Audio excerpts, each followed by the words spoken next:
Hey guys, today we're going to be taking a look at this battery by Goldenmate. This is a 12 volt, 100 amp hour lithium iron phosphate battery. Now I have worked with this company in the past. They sent me a 200 amp hour battery that was at a ridiculously low price. Everybody just gobbled them up. So now they've put that money toward investing in making this battery here. So this battery is pretty unique in that we have an army green case and black on top. We have a couple of handles here on the top of the battery for easy mobility. We also have some nice feet on the bottom here, which is going to kind of stick to the surface and not slide around very easily. So very nice detail on that. So something else that's really neat that this battery has is we actually have a display built right into the top of the battery. Let's take a closer look at it. So this here is the display. We have a push button and it times out after a certain amount of time. Or you could push and hold it and turn the display off. But what this is going to give you is right now I'm at 100%.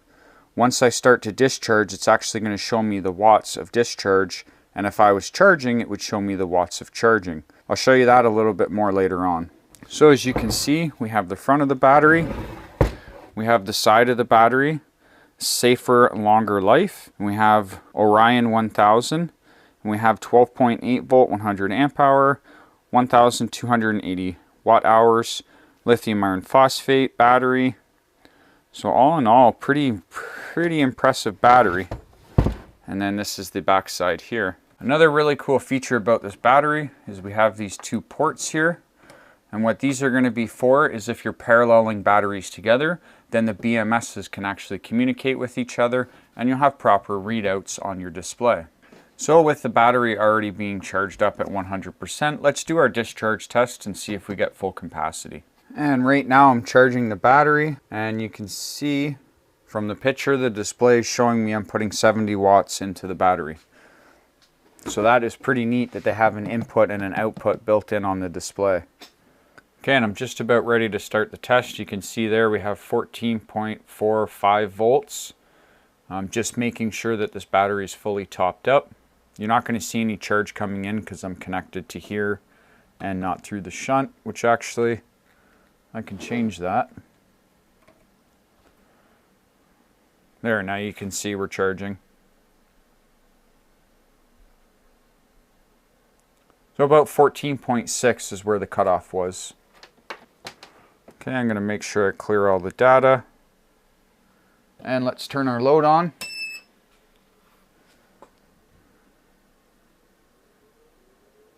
Okay, and you can see there we're discharging, coming up to 30 amps.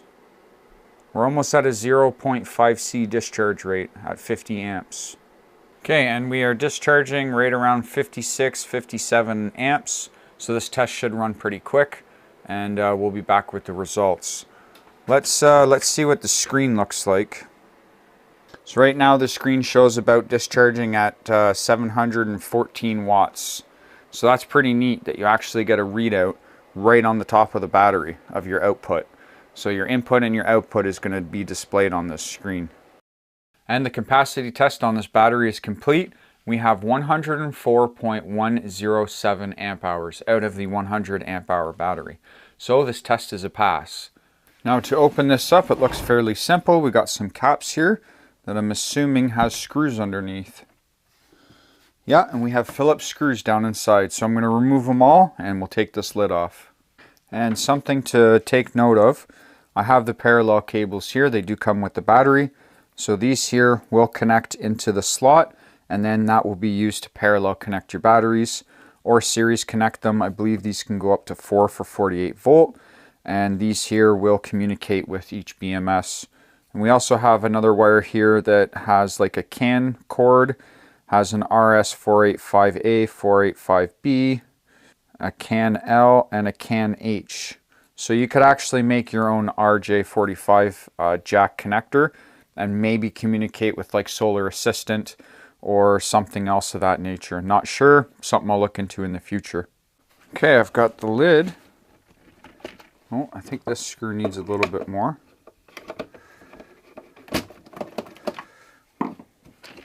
There we go. Something else to take note of too before I pull this off, there's a vent relief valve on the case here that I just noticed. This is in the unlikely event that pressure builds up inside here. It has a way to release the pressure. So here in the top, we have the BMS here, and this is the top of the lid. So here's the connections here for the CAN bus or RJ45s. And then we have the display up top here. Negative wire, which is 2 8-gauge wire, and as well as our positive, which is 2 8-gauge wire. We have a hydraulically crimped lug here, as well as the negative. See, we have a temperature. So we have 2 temperature sensors up here, so let's test those first. Well, let's actually pull this out first. See if I can get this battery section out. So I can already see down inside the battery that we're using cylindrical cells. This is the same as their 200 amp battery. And the cylindrical cells are just as good as the prismatic. The pouch cells are going to be the ones that are cheaper. The only thing with the cylindrical cells is it's going to have a little bit more weight than the prismatic just because there's more material being used. Oh, is that a Bluetooth module? Does this battery have Bluetooth? Did I miss that? Goldenmate, I even have the app already. Okay, we have Bluetooth. I didn't even know that. Okay, I'm going to go over this in a minute. We actually have Bluetooth as well. And you can see the light up here has actually come on. That's for the Bluetooth module.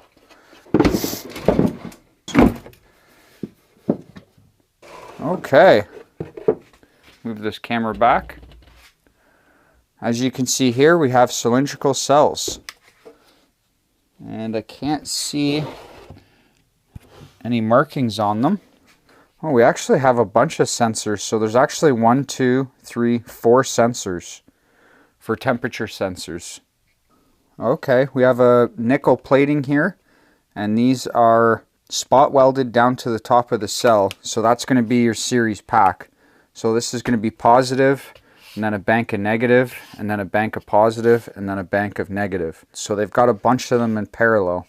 So yeah, that is really neat. Let's try out one of these temperature sensors with the charging. Okay, I'll remove one of these sensors. Oh, and that actually goes down in between the cells, which is perfect. Okay, we're charging with 5 amps. Now let's try one of the temperature sensors. And there you go, we disconnected. So that's one temperature sensor. Let's check another one here.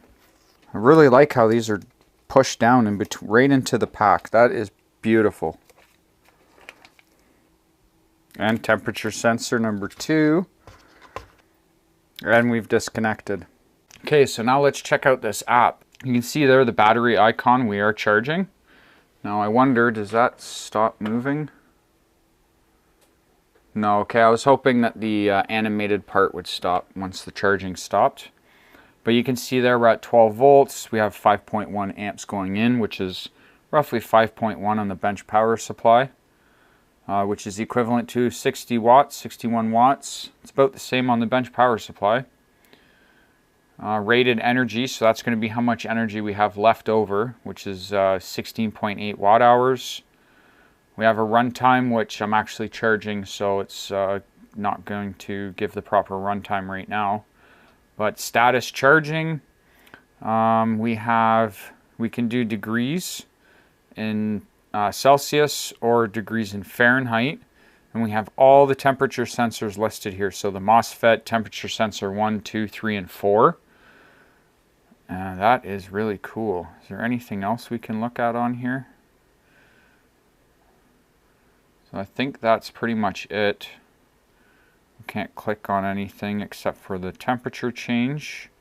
And then if we go back to Bluetooth, it's just going to search for Bluetooth. So that is really amazing. We have low temperature protection. We have a nice Bluetooth app, cylindrical cells, nice package, molded case. Yeah, there is a seal inside of here where it connects into the lid. So that's going to give you somewhat of a rating for water, but probably this display and maybe where these connections are. No, it seems pretty waterproof. So it seems like I wouldn't submerge it, but it does seem to be water resistant. And even on the lid here, right now we're showing we're charging with 61 watts input and with 2% now. So yeah, that's pretty amazing. I actually really like this battery. I mean, I like the army green, I like the black, I like the handles. So all in all, this is a pretty cool looking battery and it works really well. And we have a nice BMS. Everything just looks great. And BMS is integrated with the Bluetooth, so it's not a separate dongle. So yeah, this battery is thumbs up. This is a great battery, good price. I'll leave links in the description, but yeah, this is a pretty awesome looking battery, guys. So check it out. I'll leave links in the description. And as always, thank you very much for watching. Bye.